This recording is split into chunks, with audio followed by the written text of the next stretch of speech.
മന്ന എഡ്യൂക്കേഷൻ്റെ പുതിയ എപ്പിസോഡിലേക്ക് എല്ലാ 10th ക്ലാസ്സിലെ കുഞ്ഞുങ്ങൾക്കും വീണ്ടും സ്വാഗതം. നമ്മളിന്ന് പഠിക്കാൻ പോകുന്നത് ഗദ്യഭാഗ് ചാപ്റ്റർ 1 ബഡേ ഭായ് സാബ് എന്ന് പറയുന്ന ചാപ്റ്ററിലേക്കാണ് പോകുന്നത്. അപ്പോൾ നമ്മളൊരു പോയട്രി പഠിച്ച് തീർത്തായിരുന്നു. ഏതായിരുന്നു? സാഖി എന്ന് പറയുന്നത്. അതിൻ്റെ ക്വസ്റ്റ്യൻ ആൻസറും എക്സ്പ്ലനേഷനും കഴിഞ്ഞതായിരുന്നു. അപ്പോൾ നമുക്കിന്ന് ബഡേ ഭായ് സാബ് എന്ന ചാപ്റ്ററിലേക്ക് നമുക്ക് പോകാം. അപ്പോൾ ഈ ബഡേ ഭായ് സാബ് എന്ന് പറയുമ്പോൾ ആദ്യമേ ഞാൻ ഇൻട്രൊഡ്യൂസ് ചെയ്യാം. ഇതിൻ്റെ റൈറ്ററായ പ്രേംചന്ദിൻ്റെ സഹോദരൻ, മൂത്ത ജ്യേഷ്ഠനാണ് ഇതിനകത്തെ ബഡേ ഭായ് സാബ് എന്ന് ഉദ്ദേശിക്കുന്നത്. നമ്മൾ വല്യേട്ട എന്ന് വിളിക്കുന്നതിൻ്റെ ഹിന്ദി രൂപമാണ് ബഡേ ഭായ് സാബ് എന്ന് പറയുന്നത്. അപ്പോൾ ഇതിൻ്റെ റൈറ്റർ പ്രേംചന്ദ്രനാണ്. ആദ്യത്തെ പേജ് ഞാൻ അതാണ് വെച്ചേക്കുന്നത്, പ്രേംചന്ദ്. നമ്മൾ ഹിന്ദിയിൽ തന്നെ പറയാം. പ്രസ്തുത പാഠമേ ഏക് ലേഖകനെ പറ്റി ആദ്യമേ പറയാം, എന്നിട്ട് പാഠത്തിൻ്റെ രൂപരേഖ ഞാൻ നിങ്ങൾക്ക് പറഞ്ഞു തരാം. പ്രേംചന്ദ് കാ ജന്മ बनारस में 31 ജൂലൈ 1880 को हुआ. ബനാറസിൽ ജനിച്ച ഒരു വ്യക്തിയാണ് നമ്മുടെ കഥ എഴുത്തുകാരനായ പ്രേംചന്ദ്. ഉൻക വ്യാവസ്ഥിക് നാം ധൻപത് റായ് ഥ. അദ്ദേഹത്തിൻ്റെ ശരിക്കുള്ള പേര് ധൻപത് റായ് എന്നാണ്. അപ്പോൾ നമുക്കിപ്പോൾ അത്യാവശ്യം പഠിച്ചിരിക്കേണ്ടത് അത്രയേ ഉള്ളൂ. 1880 ബനാറസിൽ ജനിച്ച പ്രേംചന്ദ് എന്ന അപരനാമത്തിൽ ഹിന്ദിയിൽ എഴുതിക്കൊണ്ടിരുന്ന ധൻപത് റായ് ആണ് ബഡേ ഭായ് സാബ് എന്ന കഥയുടെ റൈറ്റർ. गुलाब राय तथा हिंदी में പ്രേംചന്ദ് നാം സേ ലേഖൻ കാര്യ കിയ ഹെ. പല ഭാഷകളിലായി ഹിന്ദിയിൽ അദ്ദേഹത്തിനെ ഗുലാബ് റായി എന്നും കൂടാതെ പ്രേംചന്ദ് എന്നും 2 പേരുകളിലാണ് അദ്ദേഹം എഴുതിക്കൊണ്ട്. ഹിന്ദിയിലാണ് പ്രേംചന്ദ് എന്ന് എഴുതിയത്, ഗുലാബ് റായി എന്ന് മറ്റേതോ സബ്ജക്റ്റിലാണ് എഴുതിക്കൊണ്ടിരുന്നത്. ഉർദു മേം പ്രകാശിത് ഉൻക പെഹ്ല കഹാനി സംഗ്രഹ് സോ ജോ വതൻ ഥ. സോ ജോ വതൻ എന്ന് പറയുന്ന ഉറുദുവിൽ എഴുതിയ ഒരു കവിതയാണ് അദ്ദേഹത്തിനെ ഏറ്റവും കൂടുതൽ പ്രശസ്തനാക്കി മാറ്റിയത്.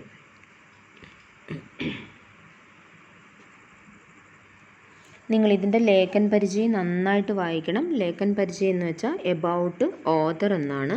ഇനി നമ്മൾ അടുത്ത പേജിലേക്ക് പോകുമ്പോൾ നമ്മൾ എന്താണ് പാഠ് കി രൂപരേഖ, ഇല്ലെങ്കിൽ ഈ ചാപ്റ്ററിൽ എന്താണ് നമ്മൾക്ക് അദ്ദേഹം പറഞ്ഞു തന്നിരിക്കുന്നത് എന്നാണ് പറയുന്നത്.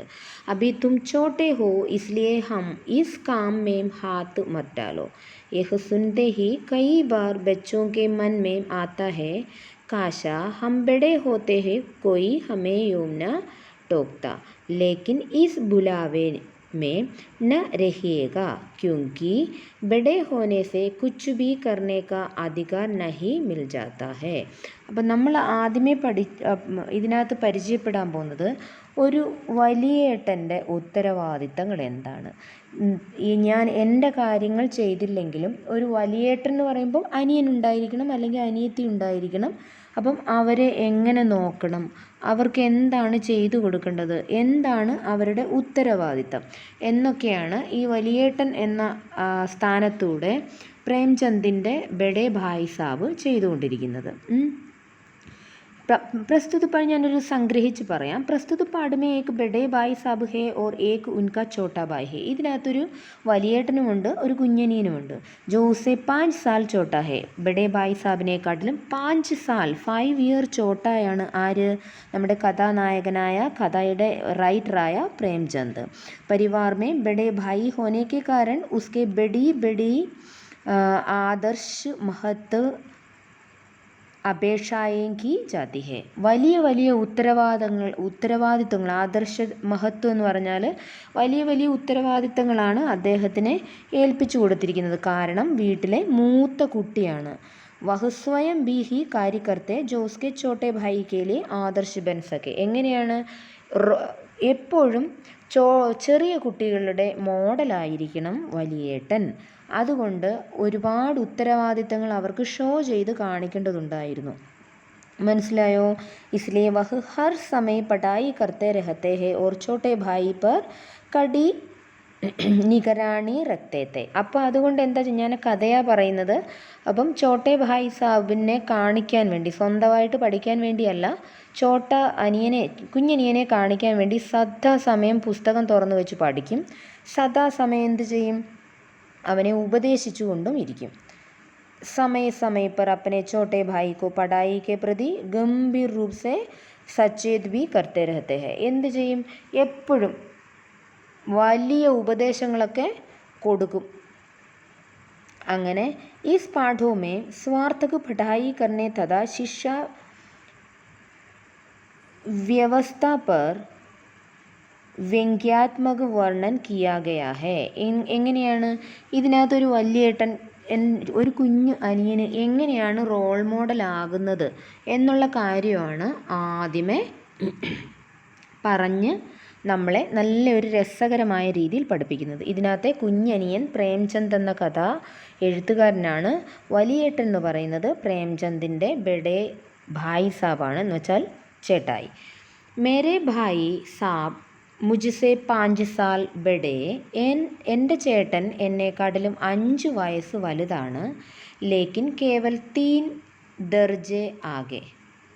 ഉനോനെ ഭി ഉസി ഉമ്ര में पढ़ना शुरू किया था जब मैंने शुरू किया, लेकिन तालीम जैसे महत्व के मामले में वह जल्दबाजी से काम लेना पसंद न करते थे. इस भवन की बुनियाद खूब मजबूत डालना चाहते थे जिस पर आलीशान महल बन सके. അപ്പോൾ ഈ കഹാനിയിൽ ലേഖകനെ अपने बड़े भाई साहब को 14 वर्ष का बताया है. 14 സാലുള്ള എൻ്റെ ചേട്ടൻ്റെ 5 സാൽ ഇളയ അനിയനാണ് ഞാൻ. അപ്പോൾ 14 സാലുള്ള ഇളയ പ്രേംചന്ദിന് 9 ഇയേഴ്സ് ഓൾഡുള്ള ആളാണ്. ക്യോങ്കി വഹ് ശിക്ഷ പാനെ മേ കിസി പ്രകാർ കി ജൽദ്ബാജി നഹി കർണ ചാഹത്ത ഹെ. ഒരിക്കലും എന്താണ്, വലിയേട്ടൻ വേഗത്തിൽ പഠിച്ചു പോകില്ല. അദ്ദേഹം എപ്പോഴും പറയുന്ന ആദ്യത്തെ സെൻറ്റൻസുകളിലെല്ലാം നമുക്ക് കാണാം എന്താ, ഉനോനെ ഭി ഉസി ഉമ്ര में पढ़ना शुरू किया था जब मैंने शुरू किया, लेकिन तालीम जैसा महत्व के मामले में वह जल्दबाजी से काम लेना पसंद न करते थे. എന്ന് വെച്ചാൽ ഇതൊരു കോമഡിയാണ്. അദ്ദേഹം പെതുക്കെ പഠിച്ച് മുന്നോട്ട് പോകുന്ന ഒരാൾ. കാരണം എന്ന് വെച്ചാൽ പഠിക്കാൻ മരമണ്ടനായ ചേട്ടൻ്റെ നല്ല മിടുക്കനായ അനിയനാണ് പ്രേംചന്ദ്. 14 വയസ്സുള്ള ചേട്ടൻ്റെ 9 വയസ്സുള്ള കുഞ്ഞനുജനായിട്ടും പഠിച്ച് രണ്ടുപേരും ഏകദേശം ഒരേ ക്ലാസ്സിലെത്തി പഠിക്കേണ്ട അവസ്ഥ വന്നു എന്നാണ് പ്രേംചന്ദ് പറയുന്നത്. 2-3 വർഷം ബഡേ ഭായ് സാബ് ഒരു ക്ലാസ്സിൽ തന്നെ ഇരിക്കും. കാരണം അദ്ദേഹത്തിനോട് ചോദിച്ചാൽ സ്ലോ ആൻഡ് സ്റ്റഡി എന്നുള്ള കോമഡി പറഞ്ഞ് അദ്ദേഹം വളരെ മഹനീയമായിട്ട് വളരെ ജ്യേഷ്ഠൻ സ്റ്റൈല് ചമയുന്നു എന്നാണ് നമ്മുടെ കഥാ എഴുത്തുകാരനായ ആര് പറയുന്നത്, പ്രേംചന്ദ് നമ്മളോട് പറയുന്നത്. ബുനിയാദ് ഖൂബ് മജ്ബൂത്ത് ഡാൽന ചാഹത്തെ थे जिस पर ആലീശാൻ മഹൽ ബൻ സകെ. 1 സാൽ കാ കാം 2 സാൽ മേ കർണേ തെ. അദ്ദേഹം എന്ത് ചെയ്യും, പെതുക്കെ എല്ലാം പഠിക്കണം എന്നുള്ള കാര്യം കൊണ്ട് 1 വർഷത്തെ പഠിത്തം 2 വർഷം കൊണ്ടാണ് പഠിച്ച് തീർക്കുന്നത്. इसके अतिरिक्त वह लेखक हो हर हरकत पर बारीक निगाह रखते थे और किसी भी गलती पर लेखक को खूब डांटते थे.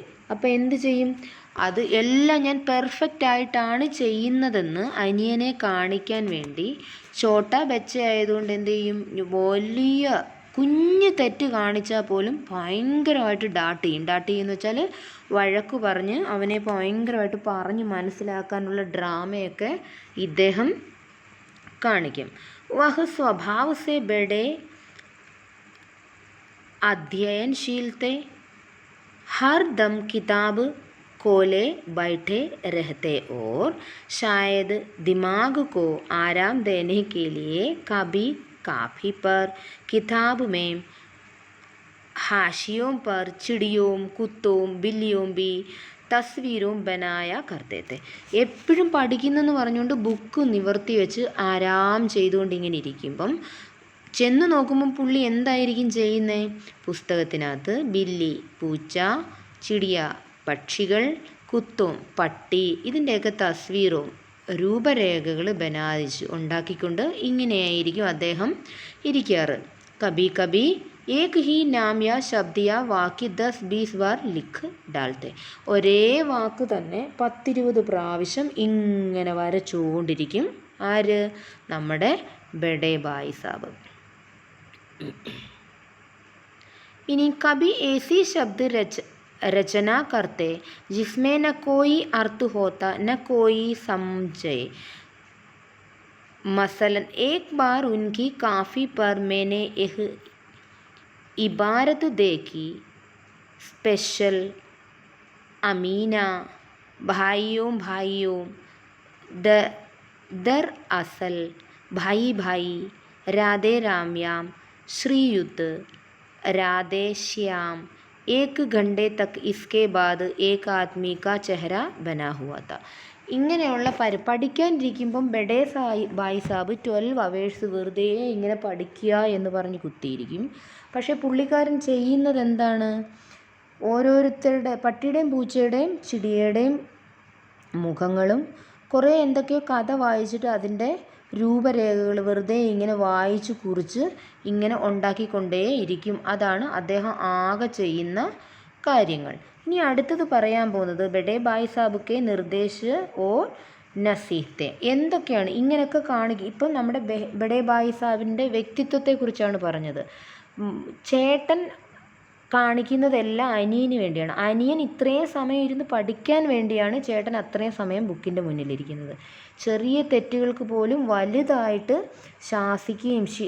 ശാസിക്കുകയും പറഞ്ഞ് മനസ്സിലാക്കുകയും ചെയ്യുന്ന വലിയൊരു ആധ്യാത്മിക ഗുരുവിനെ പോലെയാണ് പ്രേംചന്ദിൻ്റെ ബഡേ ഭായ് സാബ് പ്രേംചന്ദിനോട് പെരുമാറിക്കൊണ്ടിരുന്നത്. ഇതാണ് ബഡേ ഭായ് സാബിൻ്റെ ക്യാരക്ടർ, വ്യക്തിത്വം. ഇനി നമ്മൾ പറയാൻ പോകുന്ന ബഡേ ഭായ് സാബ്ക്കെ നിർദ്ദേശം എന്തൊക്കെയാണ് അനിയനോട് ഇദ്ദേഹം പറയാൻ പോകുന്നതെന്നാണ് തൻ്റെ ഈ ഒരു പേജിൽ ഒരു 2 പാരഗ്രാഫിൽ പറഞ്ഞിരിക്കുന്നത്. ലേഖക് കേൾക്കൂതുമേ ബഹുത്ത് രുചി ലേഥാത്ത. നമ്മുടെ പ്രേംചന്ദ് എന്ന് പറയുന്ന ആൾ കളിയിൽ വളരെ മിടുക്കനായിരുന്നു. ഓർ അവസർ പാത്തേ ഹി हॉस्टल में बाहर निकलकर मैदान में अपने दोस्तों के साथ खेलने या ഗപ്പേ മാറിനെ ലഗത്താത്ത. അപ്പോൾ എന്ത് ചെയ്യും? സമയം കിട്ടുമ്പോഴൊക്കെ പഠിക്കുന്നിടത്തു നിന്ന് ഹോസ്റ്റലിൽ നിന്ന് പുറത്തു വന്ന് എന്ത് ചെയ്യും? കൂട്ടുകാരുടെ കൂടെ മൈതാനത്തിൽ കളിക്കും. പിന്നെ ഗപ്പ മാറുക എന്ന് വെച്ചാൽ തമാശ പറഞ്ഞിരിക്കുക. ഇങ്ങനെയൊക്കെയായിരുന്നു പ്രേംചന്ദ് നമ്മുടെ റൈറ്ററിൻ്റെ സ്വഭാവം. ജബ് വഹ് ഇൻ गतिविधियों से निपट कर अपने कमरे में वापस आता तो भाई साहब उसके प्रश्न पूछने को तैयार मिलते थे. कहाँ थे? അബദ്ധവശാൽ പുറത്ത് നിൽക്കുന്നത് കണ്ടാൽ അപ്പോഴേ ചോദിക്കും, നീ എവിടെ പോയി? നീ എന്ത് ചെയ്യുകയായിരുന്നു? വഹ് പ്രശ്ൻ സുൻതേ ഹി ലേഖക്കാം ജാത്ത. അത് കേൾക്കുമ്പോൾ തന്നെ എന്ത് ചെയ്യും? ഭയങ്കരമായിട്ട് ദേഷ്യം പിടിക്കും. ഉസ്കോ ബാദ് ബഡേ ഭായ് സാബ് കെ ഉപദേശ് ചാലു ഹോ ജാത്ത ഹെ. അതിന് തൊട്ടു പുറവേ എന്ത് തുടങ്ങും? ഉപദേശം തുടങ്ങും. എന്താ? ജിസ്മേ ഈസ് ബാത്ത് പർ ജോർ ഹോത്താത്ത. കബി കബി എന്താ വെച്ചാൽ സംടൈംസ് ഭയങ്കര ഒച്ചത്തിൽ ദേഷ്യപ്പെട്ട് പറയും, നീ എന്തിനാണ് അവിടെ പോയത്? നീ എന്തിനാണ് അവരുടെ കൂടെ കളിച്ചത്? നീ എന്താണ് ഗപ്പ മാറിക്കൊണ്ട് എപ്പോഴും അവിടെ നിൽക്കുന്നത് എന്നൊക്കെ പറഞ്ഞ് ദേഷ്യപ്പെടുകയും പിന്നെ എന്ത് ചെയ്യും? ഒച്ചത്തിലുള്ള സംസാരിച്ച് ശകാരിക്കുകയും ചെയ്യും. അപ്പം യഹ് ജാൻതേ ഹുए भी लेखक अपना समय खेलने कूदने और गप्पे हासने में लगा देता है. ഇതിങ്ങനെ ചെയ്യുമെന്ന് അറിഞ്ഞാൽ തന്നെയും പ്രേംചന്ദ് എന്ത് ചെയ്യുമായിരുന്നു? ഫ്രണ്ട്സിൻ്റെ കൂടെ അടിച്ചു പൊളിച്ച് കളിച്ച് ഗപ്പ മാറി തമാശയൊക്കെ പറഞ്ഞ് ഇങ്ങനെ നടക്കുമായിരുന്നു. വഹ് ലേഖോ ഈസ് ബാത്ത് മേ കേലിയെ ലതാട്ടെ എന്ന് വെച്ചാൽ ഡാട്ടെ, വഴക്ക് പറഞ്ഞു കി യദി ഉസേ പഠനേമേ രുചി നഹി ഹെ. പക്ഷേ ഇങ്ങനെ പറയുമ്പോൾ ലേഖകന് എന്താണ്? ഇങ്ങനെ എപ്പോഴും ഇങ്ങനെ പറഞ്ഞുകൊണ്ട് നടക്കുമ്പം ഇയാളിങ്ങനെ ഇരുന്ന് പഠിച്ചിട്ട് ഒരു മാർഗം കിട്ടാതിരിക്കുമ്പം ലേഖകനായ പ്രേംചന്ദിന് പഠിത്തത്തിൽ ഒരു ഇൻട്രസ്റ്റും ഇല്ലാതാവും. തോ വഹ് ക്യോ യഹാം രഖ്കർ ദാദാജി കി മെഹനത്ത് കി കമായി കോ ബേക്കാർ കർ രഹാ ഹെ. വെറുതെ ആവശ്യമില്ലാതെ പഠിത്തത്തിൻ്റെ മഹത്വം, ഇദ്ദേഹം ഒന്നും പഠിക്കത്തുമില്ല, പഠിത്തത്തിൻ്റെ മഹത്വമൊക്കെ ഇങ്ങനെ പറഞ്ഞുകൊണ്ടേയിരിക്കും. ഇനി അപ്പം നമ്മളിപ്പോൾ എന്ത് പറയുന്നത്? ബഡേ ഭായ് സാബ് എങ്ങനെയാണ് അനിയനെ നേരെ വഴിക്ക് കൊണ്ടുവരാൻ വേണ്ടി ഉപദേശങ്ങൾ നൽകിക്കൊണ്ടിരിക്കും. ഇനി നമുക്ക് പഠിക്കാൻ പോകുന്നത് ഈ പാരഗ്രാഫിനകത്ത് ലേഖക ദ്വാര പഠായി കെ സംബന്ധമേ യോജനായും ബനായ. എങ്ങനെയാണ് ലേഖകൻ്റെ പഠായി? ബഡേ ഭായി സാബ് ഹേ ഡാട്ട് കാക്കർ ലേഖകോ ബഹുത്ത് ദുഃഖ് ഹോത്ത. എപ്പോഴും ഇങ്ങനെ വഴക്ക് പറയുമ്പോൾ എന്ത് ചെയ്യും? അനിയന് ഭയങ്കര ദുഃഖമാണ്. ഓർ വഹ് നിരാശ ഹോ ജാത്ത. അപ്പോൾ എന്ത് ചെയ്യും? വളരെ മൂഡ് ഔട്ട് ആവും. ऐसे भी वह पढ़ाई करने की योजना बताता. सबसे पहले पढ़ाई का ടൈം ടേബിൾ ബതായ ജാത്താ ഹെ. അപ്പോൾ എന്ത് ചെയ്യും? ചേട്ടൻ പറയും, നീ പോയി time table ഉണ്ടാക്കിക്കേ. Or ഇസ്മേം സുബഹ് ma'am Raat Tak he Har ഗതിവിധി കോ സമയ് ദേത്താ ജാത്ത. എന്നിട്ട് എന്ത് ചെയ്യും? രാവിലെ മുതൽ വൈകിട്ട് വരെയുള്ള ടൈം ടേബിൾ എഴുതിയൊക്കെ ഉണ്ടാക്കി എല്ലാം അതിൻ്റെ അക്കോർഡിങ്ങിൽ ചെയ്യണമെന്ന് അനിയന് പറഞ്ഞു കൊടുക്കും. ലേക്കിൻ പെഹ്ലെ ഹി ദിൻ മേ ഉസ്കാ ടൈം ടേബിൾ സെ ധ്യാൻ ഹട്ട് ജാത്ത ഓർ കേൽക്കൂത് ശുരു ഹോ ജാത്ത. പക്ഷേ എന്ത് ചെയ്യും? ഇങ്ങനെയൊക്കെ ടൈം ടേബിൾ എഴുതി ഉണ്ടാക്കിയാലും ഫ്രണ്ട്സിനെ കാണുമ്പോൾ എന്ത് ചെയ്യും? ബഡേ ഭായ് സാബ് അവിടെ ഇല്ല, എന്തെങ്കിലും ചെയ്യുവാണെങ്കിൽ നമ്മുടെ പ്രേംചന്ദ് എന്ത് ചെയ്യും? ഇറങ്ങി കളിക്കാൻ പോകും. ഇസ്കാ Parinam യഹ് Hotat he ഉസെ bhai Saab Ki dot or നഹീഹത്തെ സുന്ദിപ്പെടുത്തി. ഇതിൻ്റെ ലാസ്റ്റിലുണ്ടാവുന്ന കാര്യം വീണ്ടും ബഡേ ഭായ് സാബ് പ്രേംചന്ദിനെ എന്ത് ചെയ്യും? വീണ്ടും ശകാരിച്ചു കൊണ്ടേയിരിക്കും. അപ്പം നമ്മൾ 3 പോർഷൻ നന്നായിട്ട് നിങ്ങൾക്ക് ഞാൻ പറഞ്ഞു തന്നു. ഈ പാഠത്തിൻ്റെ സാരം എന്താണ്, ലേഖകൻ എന്താണെന്ന് ഓൾറെഡി പറഞ്ഞു തന്നു. പിന്നെ ബഡേ ഭായ് സാബ് എന്ന വ്യക്തി എന്താണ് ചെയ്യുന്നത്, അദ്ദേഹം ആരാണ്, ബഡേ ഭായ് സാബിൻ്റെ നിർദ്ദേശങ്ങൾ, അനിയനോടുള്ള നിർദ്ദേശങ്ങൾ എന്തൊക്കെയാണ്, ഇനിയിപ്പോൾ ലേഖകൻ എങ്ങനെയാണ് അനിയനെ ഒരു ടൈം ടേബിൾ എഴുതി കൊടുത്ത് കൃത്യമായിട്ട് അവൻ്റെ ദിവസങ്ങളെ അഡ്ജസ്റ്റ് ചെയ്യുന്നതെന്നും നമ്മളിവിടെ പഠിച്ചു. ഇനി നമ്മൾ ഈ താഴോട്ടുള്ളതിനകത്ത് നമ്മൾ പഠിക്കാൻ പോകുന്നത് വാർഷിക പരീക്ഷ ഓർ ലേഖക പരീക്ഷാഫൽ. അവസാനത്തെ പരീക്ഷയെ, വാർഷിക പരീക്ഷയും ലേഖകൻ്റെ പരീക്ഷാഫലവുമാണ്. അപ്പം പരീക്ഷാഫലം എന്ന് വെച്ചാൽ പരീക്ഷയുടെ ഫലവുമാണ് ഇനിയും പറയാൻ പോകുന്നത്. ഞാൻ ഇതിൻ്റെ ഇതിങ്ങനെ മൊത്തത്തിൽ വായിക്കുകയല്ല, ഞാനിത് വായിച്ചിട്ട് ഞാനിത് നോക്കി ഇതിൻ്റെ കഥ നിങ്ങൾക്ക് പറഞ്ഞു തരുക ഹിന്ദിയിൽ. വാർഷിക പരീക്ഷ എം ഹോ ഗയി ഓർ പരീക്ഷാ ഫൽ നികല. ഇയറിലെ എക്സാം കഴിഞ്ഞു. ഇയർ എൻഡിങ്ങിൽ എന്ത് ചെയ്തു? എക്സാമിൻ്റെ റിസൾട്ടും വന്നു. തോ ലേഖക കോ യഹ് ദേഖ് കർ ആശ്ചര്യ ഹുവാ കി വഹ് കക്ഷാ മേ പ്രഥമ ആയാ താ. എന്ത് ചെയ്ത്? പ്രേംചന്ദ് ക്ലാസ്സിലെ ഒന്നാമനാണ്. ജബ്കി ഉസ്കെ ബഡേ ഭായ് സാബ് ഫെയിൽ ഹോ ഗയി.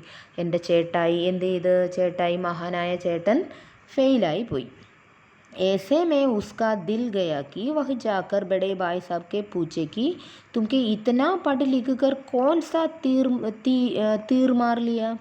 അപ്പം ചെന്ന് ചോദിക്കണമെന്ന് പറഞ്ഞ് അങ്ങോട്ട് ചെല്ലുകയായിരുന്നു. എന്താ, നീ രാവിലെ തൊട്ട് വൈകിട്ട് വരെ പഠിക്കുകയാണ്, എന്ത് ചെയ്തു?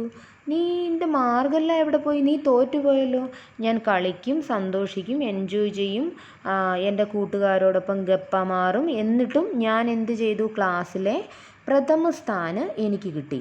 അപ്പം താൻ എന്താണ് ഇങ്ങനെ തോറ്റത്? लेकिन लेखक छोटा था इसलिए वह उन सब बातों के मन ही सोचकर चुप रहा. പക്ഷേ എന്ത് ചെയ്യാം? ലേഖക് ചെറിയ കുട്ടിയാണ്. ചെറിയ കുട്ടി എന്ന് വെച്ചാൽ വീട്ടിൽ മൂത്ത കുട്ടിയാണ്. പ്രായം കുറഞ്ഞാലും അവന് അധികാരം. ചെറിയ കുട്ടി ഒത്തിരിയൊന്നും മിണ്ടാൻ പാടില്ല. അകലെ ദിൻ സെ ഉസ്നെ ബഡേ ഭായ് സാബ് കി ഠാഠ് കി ചിന്ത കിയെ ബിനാ കേൾത്തെ ജാന ആരംഭ് കരുതിയ. പിന്നെന്ത് ചെയ്ത്? ഒന്നും ചെയ്യണ്ട, ബഡേ ഭായ് സാബ് വെറുതെ കിടന്ന് ആലയ്ക്കും, അതുകൊണ്ട് ഞാനിനി കളിക്കാൻ പോകുന്നില്ല എന്നൊക്കെ വിചാരിച്ച് ബഡേ ഭായ് സാബ് ലേഖക് की इस निडरता को भाम चुके थे, इसलिए एक दिन उन्होंने लेखक को खरी खोटी सुनाते एक कहा कि कक्षा में प्रथम आने से वह घमंडी हो गए हैं.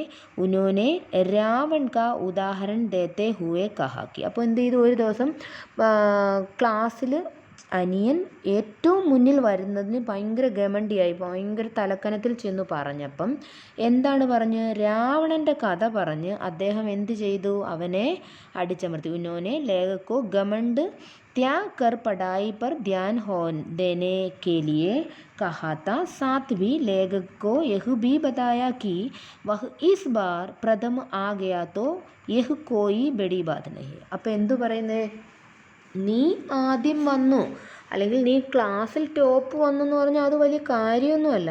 ഉസേഹ് ബാത് ധ്യാൻ रखनी चाहिए कि जब वह उसकी कक्षा में आएगा तो दांतों പസീന ആ ജായേഗ. ഇനി എന്ത് ചെയ്യും? ഞാൻ സ്കൂളിൽ പ്രഥമ വരുന്നത് എന്താ വലിയ കാര്യമൊന്നുമല്ല. നീ ഫസ്റ്റ് വന്നതിന് ആർക്കാണ് ഇത്ര ബുദ്ധിമുട്ടിയത്?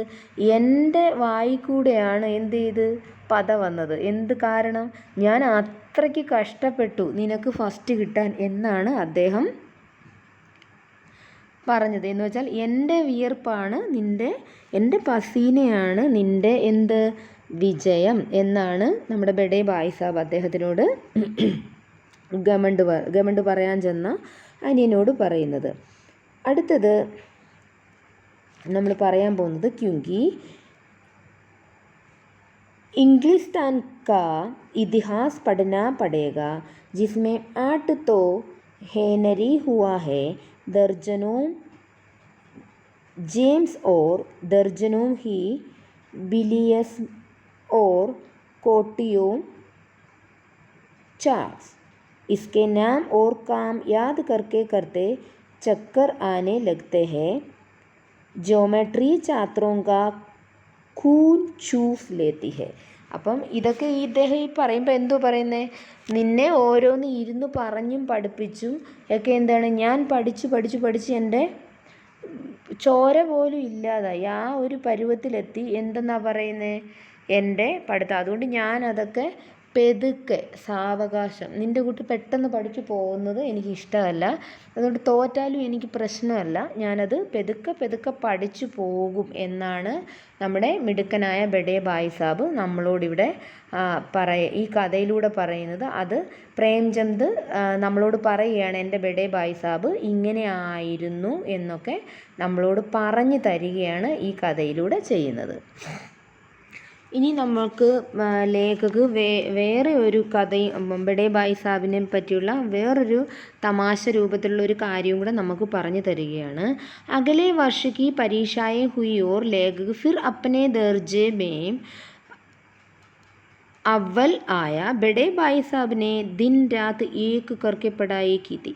അടുത്ത വർഷത്തെ പരീക്ഷയും വരികയാണ്. അപ്പം ബഡേ ഭായ് സാബ് എന്ത് ചെയ്തേ? രാത്രി മുഴുവൻ ഇരുന്ന് പഠിച്ച് മെനക്കെടുകയാണ് അടുത്ത പരീക്ഷയ്ക്ക് വേണ്ടി. ദിൻ രാത്ത് പഠിക്കുകയാണ്. ലേഖകോ अपने भाई के फेल होने पर बहुत दुख हुआ और उन पर दया आई. വീണ്ടും എന്ത് ചെയ്ത്? രണ്ടാമത്തെ പരീക്ഷയ്ക്കും ബഡേ ഭായ് സാബ് നല്ല വൃത്തിയായിട്ട് തോറ്റു. ഇത് കണ്ടപ്പം വീണ്ടും എന്ത് ചെയ്തു? ഛോട്ടാ ഭായിക്ക് ഭയങ്കര വിഷമമായി. ഇസ് ബാർ ലേഖക് ഓർ ബഡേ ഭായി കെ ബീച്ച് കേവൽ ഏക് കക്ഷ കാ അന്തർ രഹ് ഗയ. പഠിച്ച് ലേഖക് എന്ത് ചെയ്ത്? അനിയൻ ചേട്ടൻ്റെ ക്ലാസ്സിനിടെ 9 വയസ്സിൻ്റെ ഡിഫറൻസ് ഉള്ള ആളാണ്. അപ്പം പഠിച്ച് എന്ത് ചെയ്ത്? ചേട്ടൻ തോറ്റ് ആ ക്ലാസ്സിലിരിക്കുന്ന അനിയൻ പഠിച്ച് ചേട്ടൻ്റെ അടുത്ത്. ചേട്ടൻ ഇപ്പോൾ 9-ലാണെങ്കിൽ അവൻ 8-ലെത്തി. ഒരു ക്ലാസ്സിൻ്റെ ഡിഫറൻസിൽ അവർ രണ്ടുപേരും അടുത്തെത്തി. एक बार लेखक हो वह कुटिल बुरा विचार आया कि यदि इस बार भी बड़े भाई साहब फेल और वह पास हो गया तो दोनों एक ही दर्जे में पढ़ेंगे. അപ്പം ഈ ഒരു പ്രാവശ്യം കൂടി ദൈവമേ, കഷ്ടകാലത്തിന് അദ്ദേഹം വീണ്ടും തോറ്റുപോയാൽ രണ്ടുപേരും ഈ അക്കാഡമിക് ഇയർ കഴിയുമ്പം ഒരേ ക്ലാസ്സിൽ പഠിക്കേണ്ടി വരുമെന്ന്. उस समय बड़े भाई उसकी ബേജതി നഹി കർ പായെങ്കെ. എങ്കിലും എന്തുവാ, ഒരു നാണം ഈ പ്രാവശ്യമെങ്കിലും ഉണ്ടായിരുന്നെങ്കിൽ അദ്ദേഹം ജയിച്ചു പോയേനെ എന്നാണ് പറയുന്നത്. അങ്ങനെ വാർഷിക പരീക്ഷയുടെ റിസൾട്ട് വന്നു. ഇസ് ബാർ ബി ഫെയിൽ ഹോനെ സെ ബഡേ ഭായ് സാബ് ബഹുത് ദുഃഖിത്തെ. അപ്പോൾ ഇപ്രാവശ്യവും മക്കളെ, എനിക്ക് ഒരു ചെറിയ ഹെൽത്ത് ഇഷ്യൂ ഉള്ളത് കൊണ്ടാണ് എനിക്ക് കൂടെ ഇങ്ങനെ പൗസ് ചെയ്യേണ്ടി വരുന്നത്. ഞാൻ എല്ലാവരും ക്ഷമ ചോദിക്കുകയാണ് കേട്ടോ. അപ്പം നമ്മൾ ബഡേ ഭായ് സാബിനെ പറ്റി പറഞ്ഞുകൊണ്ടിരുന്നത്. അപ്പം തോറ്റ് ബഡേ ഭായ് സാബിൻ്റെ കൂടെ തന്നെ അദ്ദേഹത്തിൻ്റെ അനിയനും എത്തി. അപ്പോൾ എന്തു പറ്റി? അപ്പം അവർക്ക് തമ്മിലുള്ള ഗ്യാപ്പ് ഇല്ലാതായി. അപ്പോൾ ചേട്ടനും അനിയനും തമ്മിലുള്ള ഗ്യാപ്പ് ഇല്ലാതായപ്പോഴാണ് ചേട്ടൻ അനിയൻ എന്നുള്ള കാര്യം മാറാൻ തുടങ്ങിയത്. അപ്പം ഇനിയിപ്പോൾ എന്താണ് ചെയ്യാൻ പോകുന്നത്? ചേട്ടനും അനിയനും ഒരുപോലെ സന്തോഷത്തോടെ കളിക്കാനും ചിരിക്കാനും പട്ടം പറപ്പിക്കാനും ഒക്കെ തുടങ്ങി. एक दिन लेखक एक कटी हुई पतंग लूटने जा रहा था कि बड़े भाई साहब से उसने रंगे हाथों पकड़ लिया और बड़ी ढांढना शुरू कर दिया कि 8वीं कक्षा में आकर भी इन लड़कों के साथ पतंग लूटने में उसे शर्म नहीं आती. അപ്പം പതങ്കൊക്കെ പറപ്പിച്ചുകൊണ്ടിരുന്നപ്പം അനിയനോട് പറയുകയാണ്, നിനക്ക് നാണമില്ലേ? നീ 8ാം ക്ലാസ്സിലായില്ലേ, എന്നിട്ട് നീ പതങ്ക് പറപ്പിച്ചുകൊണ്ട് നടക്കുക. കംസേ കം ഉസെ അപ്പനി പൊസിഷൻ കാ തോ ധ്യാൻ രഖ്നാ ചാഹിയെ. ഒന്നുമില്ലെങ്കിൽ എന്ത് ചെയ്യണം? നമ്മുടെ പൊസിഷനെയെങ്കിലും നോക്കണം.